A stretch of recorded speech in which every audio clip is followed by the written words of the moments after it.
Good morning dear students. आप सभी का रसायन विज्ञान की कक्षा में हार्दिक स्वागत, अभिनंदन। आज हम लेंगे गैसों की द्रव में विलयता।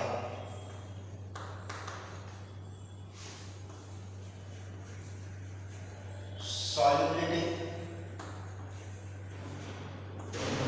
of gases in liquid। गैसों की द्रव में विलयता। Solubility of gases in liquid। गैसों की द्रव में विलयता को अवशोषण गुणांक, गैसों की द्रव में विलयता को अवशोषण गुणांक, एब्जॉर्प्शन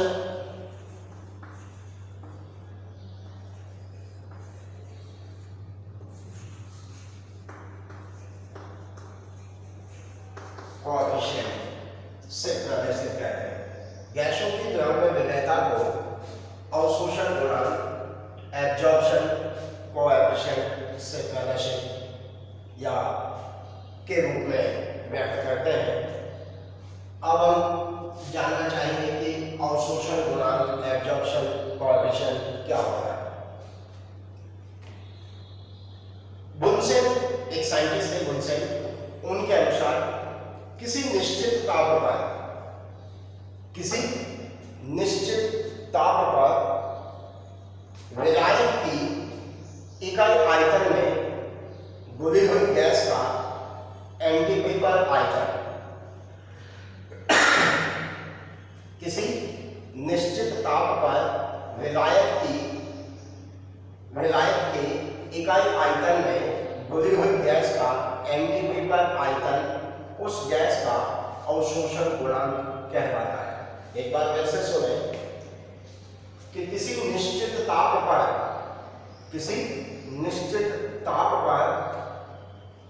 विलायक के इकाई आयतन में घुली हुई गैस का एनटीपी पर आयतन उस गैस का अवशोषण गुणांक कहलाता है। At a certain temperature, the volume of dissolved gas in unit volume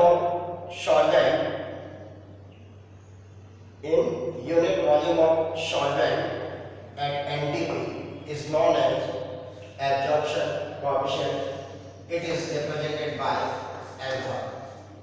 तो क्या हुआ? Absorption coefficient, the amount of dissolved gas at certain temperature in unit volume of solvent at NTP is known as absorption coefficient.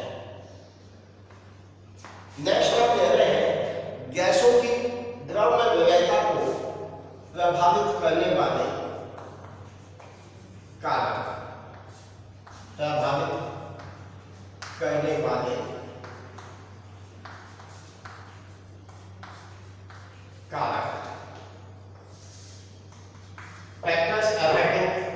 factors affecting the solubility of gases in liquid। तो पहला लेते हैं हम gas की प्रकृति।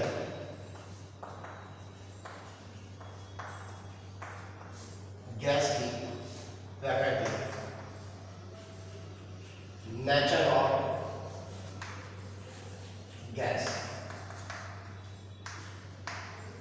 की प्रकृति। गैसों की द्रव में विलयता को प्रभावित करने वाले कारक में पहला फैक्टर लेते हैं गैस की प्रकृति। उसको हम 3 पार्ट्स में डिवाइड करेंगे। पहला, वे गैसें जो आसानी से द्रवित हो जाती है वे गैसें जो आसानी से द्रवित हो जाती है, those gases which are easily liquefied, those gases which are easily liquefied like SO2, NH3, CO2, etc. are more soluble in solvent or water. वे गैसें जो आसानी से द्रवित हो जाती है, जैसे sulphur dioxide SO2, sulphur trioxide SO3, ammonia, carbon dioxide आदि जल में अधिक घुलनशील होती है, जबकि हाइड्रोजन, नाइट्रोजन, ऑक्सीजन आदि स्थायी गैसें होने के कारण इनकी जल में विलेयता अत्यंत कम होती है, बहुत कम होती है, तथा इन गैसों को स्थायी गैसें परमानेंट गैसेस कहते हैं। तो hydrogen, oxygen, nitrogen etcetera, these gases are known as permanent gases, क्योंकि इनका आसानी से द्रवीकरण नहीं होता है due to very low critical temperature of these gases, due to very low critical temperature of these gases. इन गैसों का क्रांतिक ताप बहुत कम होने के कारण इनका द्रवीकरण नहीं होता है, इसलिए ये बहुत ही कम घुलनशील होती है। दूसरा हम लेंगे वे गैसें जो विलायक से, मतलब जल से, विलायक से अभिक्रिया कर यौगिक बनाने की प्रवृत्ति रखती है कि जल में विलेयता अधिक होती है। क्या है, कैसे सुने कि वे गैसें जो जल या विलायक से अभिक्रिया कर यौगिक बनाने की प्रवृत्ति रखती हैं कि जल में विलेयता अधिक होती है। Those gases which have a tendency to make compound with solvent are more soluble in water. Those gases which have a tendency to make compound with solvent are more soluble in water. Example, जैसे ammonia जल से अभिक्रिया कर ammonium hydroxide NH4OH यौगिक बनाती है, ऐसे ही SO2 जैसे जल के संपर्क में आती है, रिएक्शन करके H2SO3 सल्फ्यूरस एसिड बनाती है, ठीक ऐसे ही सल्फर ट्राइऑक्साइड वाटर से रिएक्शन करके H2SO4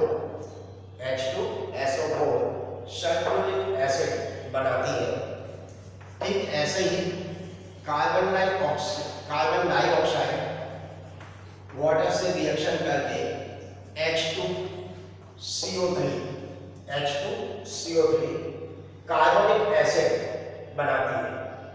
तो वे गैसें जैसे ammonia, sulphur dioxide, carbon dioxide gas, ये जल से अभिक्रिया कर क्रमशः ammonium hydroxide, sulphurous acid, sulphuric acid और कार्बोनिक एसिड बनाती है, इसलिए इन गैसों की जल में विलेयता अधिक होती है।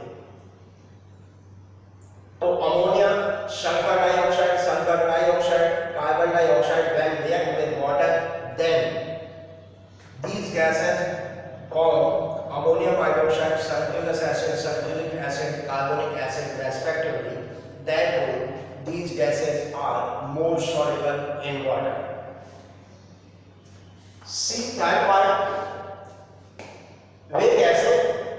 जो जल में घुलकर आयनीकृत हो जाती है, जल में घुलकर डिसोशिएट इनटू आयंस, वे गैसें जो जल में घुलकर के आयनीकृत हो जाती है कि भी जल में विलेयता अधिक होती है। Those gases which have a tendency to dissociate into their ions are more soluble in water, like HCl। जैसे वाटर के अंदर HCl गैस डिसॉल्व होकर के H प्लस और Cl माइनस आयन में डिसोशिएट हो जाती है, वियोजित हो जाती है, इसलिए HCl गैस जल में अधिक विलय होती है। तो गैसों की द्रव्य विलयता को प्रभावित करने वाले कारक में पहला हुआ गैस की प्रकृति, और गैस की प्रकृति में हमने 3 अलग अलग पार्ट का अध्ययन किया, स्टडी की। पहला था कि जो गैसें आसानी से द्रव में बदल जाती है उनकी जल में विलेयता अधिक होती है।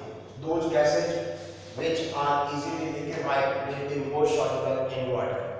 Second, वे गैसें जो जल से अभिक्रिया कर यौगिक बनाने की प्रवृत्ति रखते हैं कि भी जल में विलेयता अधिक होती है। Those gases which have a tendency to react with water and make compound will be more soluble in water।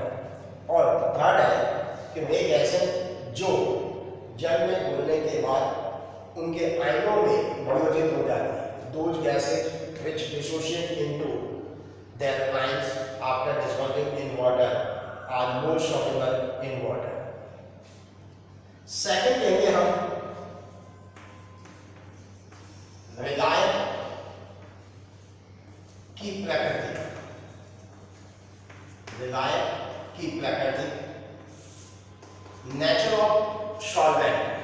Nature of solvent देखिए, गैसों की द्रव्य विलेयता विलायक की प्रकृति पर भी निर्भर करती है। जैसे ध्रुवीय प्रकृति की गैस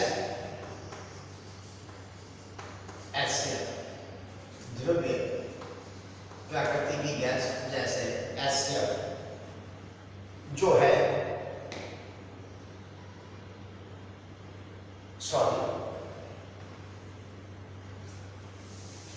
ध्रुवीय कह सकते हो, आयनिक कह सकते हो। आयनिक प्रकृति की गैस या गैसें जैसे HCl, HBr एक्सेट्रा जो है वो ध्रुवीय विलायक जैसे जल में अधिक घुलनशील होती है। कार्बनिक विलायकों की अपेक्षा आयनिक प्रकृति की गैसें जैसे HCl, HBr आदि ध्रुवीय विलायक जल में अधिक घुलनशील होती है। आयनिक नेचर की जो गैसें हैं like HCl, HBr etcetera are more soluble in polar solvent. ध्रुवीय विलायक पोलर सॉल्वेंट लाइक वाटर। तो जो आयनिक नेचर की गैसें HCl, HBr etcetera will be more soluble in polar solvent like H2 and तो ध्रुवीय प्रकृति की जो गैसें HCl, HBr जो है वो ध्रुवीय विलायक जल में अधिक घुलनशील होती है कार्बनिक विलायकों की तुलना में। तीसरा हम लेते हैं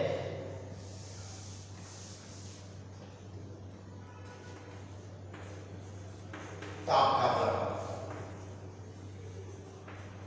टेम्परेचर। ताप का प्रभाव, temperature.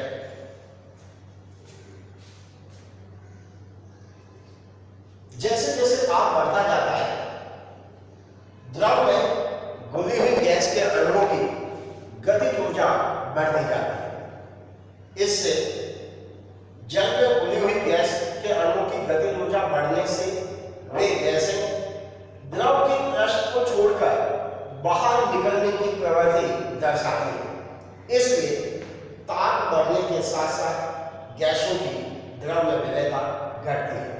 On increasing the temperature due to increase in kinetic energy of gases, therefore escaping tendency of gases increases. Thus, on increasing the temperature, solubility of gases in liquid decreases. ताप बढ़ने के साथ साथ गैसों की द्रव में विलेयता घटती है, क्योंकि ताप बढ़ने के साथ गैस के अणुओं की गतिज ऊर्जा बढ़ती है, जिससे गैसें द्रव के पृष्ठ को छोड़कर बाहर निकलती हैं।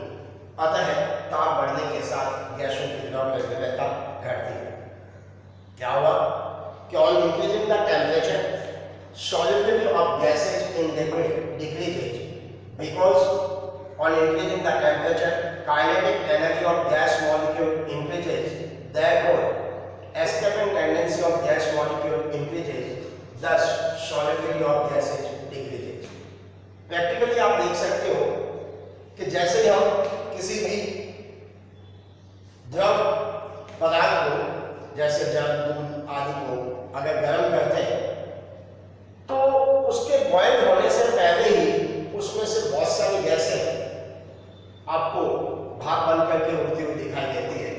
इसका मतलब गैसों के द्रव में विलेयता ताप बढ़ने के साथ घटती है, क्योंकि द्रव में घुली हुई गैस के अणुओं की गतिज ऊर्जा काइनेटिक एनर्जी बढ़ती है, जिससे वे गैसें द्रव के पृष्ठ को छोड़कर बाहर निकलती हैं।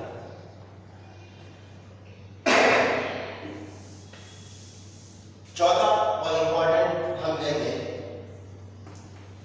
दाब का प्रभाव। इम्पोर्टेंट है दाब का प्रभाव, और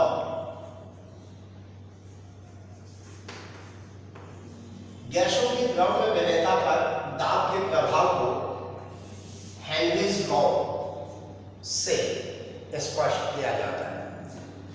दाब के प्रभाव को हेनरी नियम से स्पष्ट किया जाता है। तो क्या है हेनरी नियम? गैसों की द्रव में विलेयता पर दाब के प्रभाव को स्पष्ट हेनरी नियम से किया जाता है।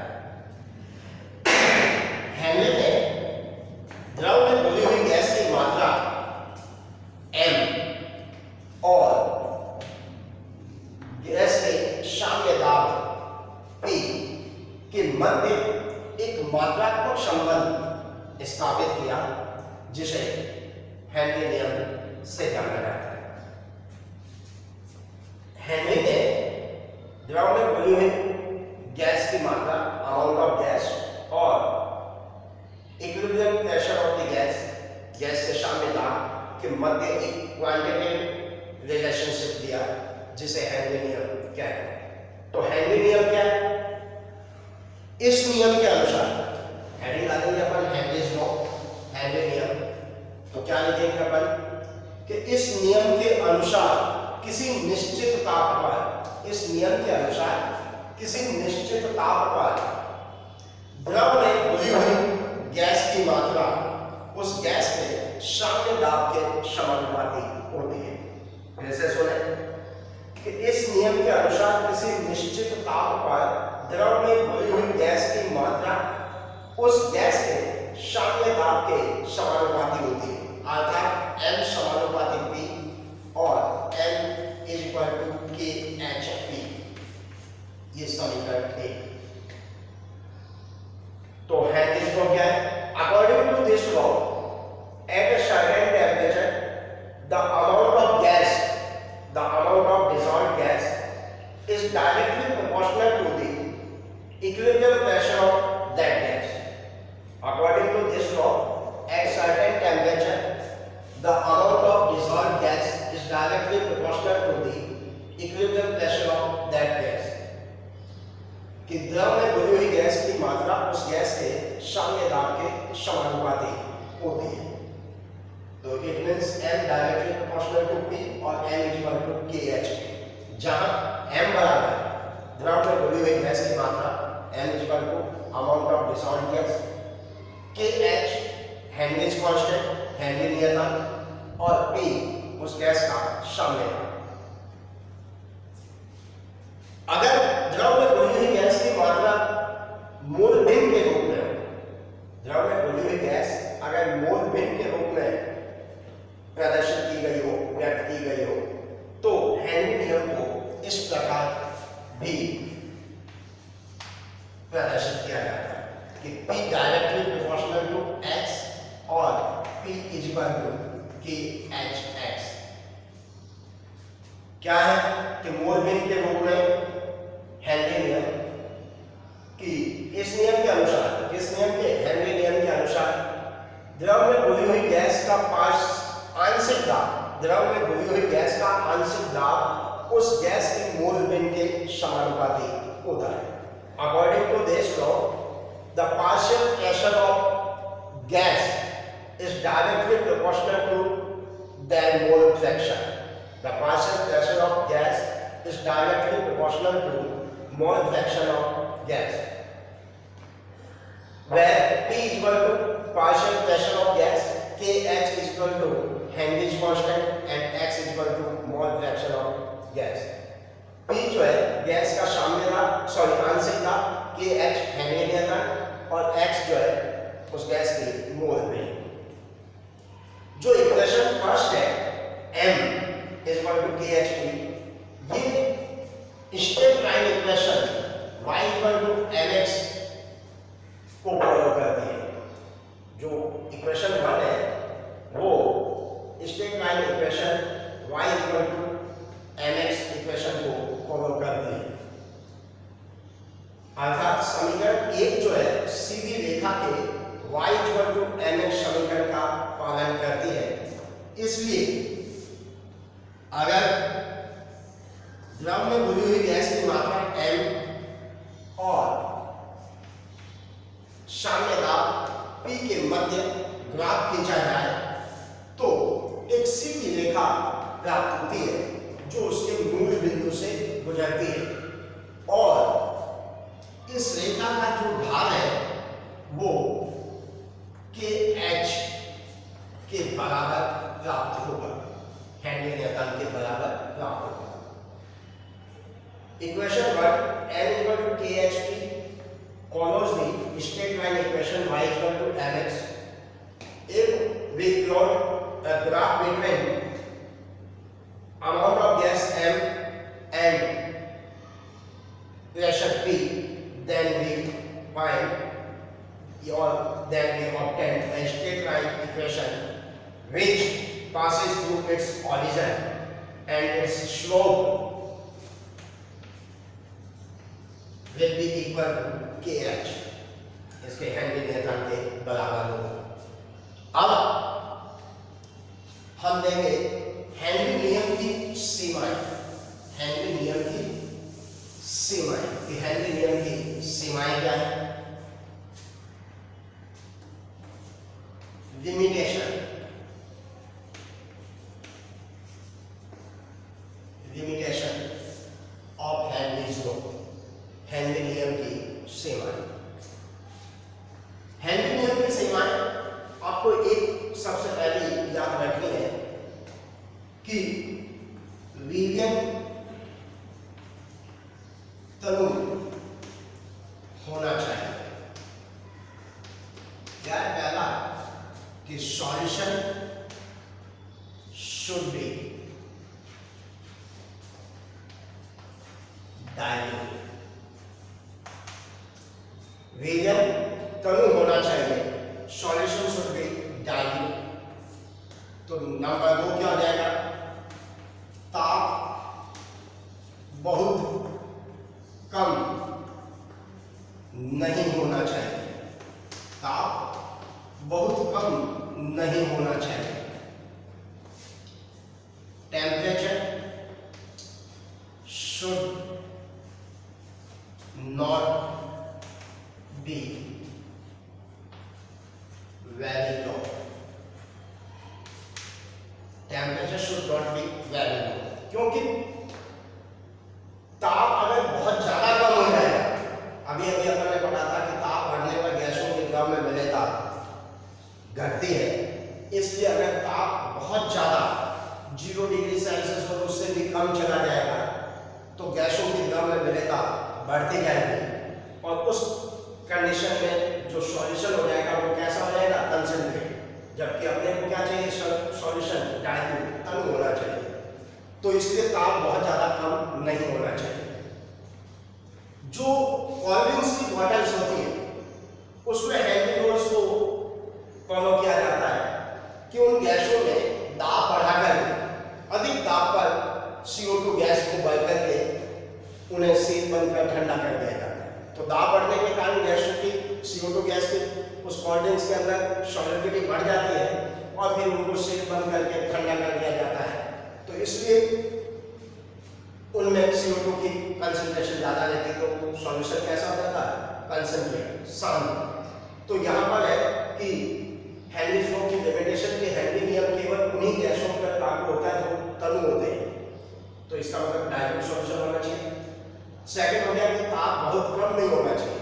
बहुत ज़्यादा कम होने पर सॉल्यूशन कंसंट्रेट हो जाएगा, शांत हो जाएगा, इसलिए ताप बहुत ज़्यादा कम नहीं होना चाहिए। और तीसरा, दाब बहुत अधिक नहीं होना चाहिए, क्योंकि अभी अभी मैंने कहा था दाब अगर बहुत ज़्यादा बढ़ा दोगे तो हेनरी नियम के अनुसार उसकी विलेयता बढ़ जाएगी और विलेयता बढ़ेगी, सॉल्युबिलिटी बढ़ेगी अगर गैस की, तो सॉल्यूशन कैसा हो जाएगा, शांत, कंसंट्रेट। तो दाब भी बहुत अधिक नहीं होना चाहिए।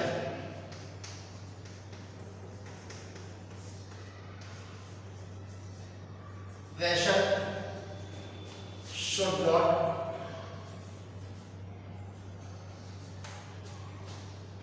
be much more।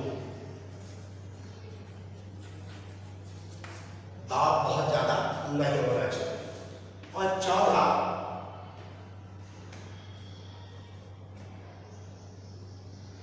वीगन में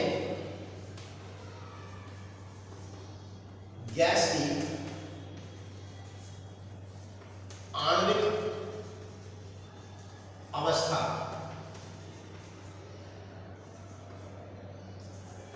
अपरिवर्तित रहनी चाहिए। वीगन में गैस की आणविक अवस्था अपरिवर्तित रहनी चाहिए, मतलब molecular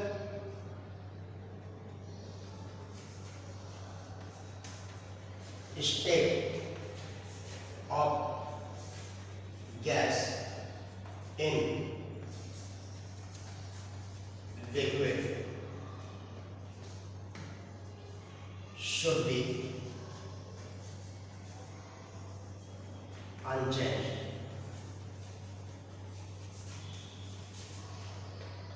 Molecular state of gas in liquid should be molecular state of gas in solution should be unchanged। Vegan में गैस की आणविक अवस्था अपरिवर्तित रहनी चाहिए, अर्थात गैस का वीगन में न तो वियोजन होना चाहिए और न ही संघनन होना चाहिए। मतलब हेनरी नियम केवल उन्हीं गैसों पर लागू होता है जिनमें गैस का वीगन में ना तो वियोजन होता है और ना ही संघनन होता है। तो molecular state of gas in solution should be unchanged. It means neither dissociation nor association of gas should take place in solution. ना तो उसका वियोजन और ना ही संघनन, neither dissociation nor association should take place in solution। कहने का मतलब कि जैसे यहाँ पर एक क्वेश्चन बन जाता है कि हेनरी नियम अमोनिया, CO2, SO2, HCl आदि गैसों पर लागू नहीं होता है, क्यों? इनमें से कोई भी एक गैस आपको दी जा सकती है, जैसे कि हेनरी नियम NH गैस पर लागू नहीं होता है, क्यों? या हेनरी नियम HCl गैस पर लागू नहीं होता, क्यों? या हेनरी नियम CO2 गैस पर लागू नहीं होता, क्यों? तो उसमें अपने को चौथी कंडीशन देनी होती है कि हेनरी नियम केवल उन्हीं गैसों पर लागू होता है जिनमें गैस की आणविक अवस्था नहीं बदलती है। तो अमोनिया जल से अभिक्रिया कर NH4OH बना देती है। अभी अभी अपन ने एक रिएक्शन लिखी थी NH3 + H2 gives NH4OH। अगर CO2 है तो CO2 + H2 gives H2CO3, कार्बनिक एसिड बना देती है। HCl जल में डिसॉल्व होकर के वो H+ और Cl- आयन में डिसोशिएट हो जाती है। तो इसलिए NH3, CO2, HCl कोई भी जो गैस दी जाती है उसकी आणविक अवस्था बदल जाने के कारण या तो उसका डिसोसिएशन हो जाता है या एसोसिएशन हो जाता है। इसलिए इन गैसों पर हेनरी नियम लागू नहीं होता है। तो कल हम इससे आगे चर्चा करेंगे राउल्ट्स लॉ पर, राउल्ट के नियम पर। धन्यवाद।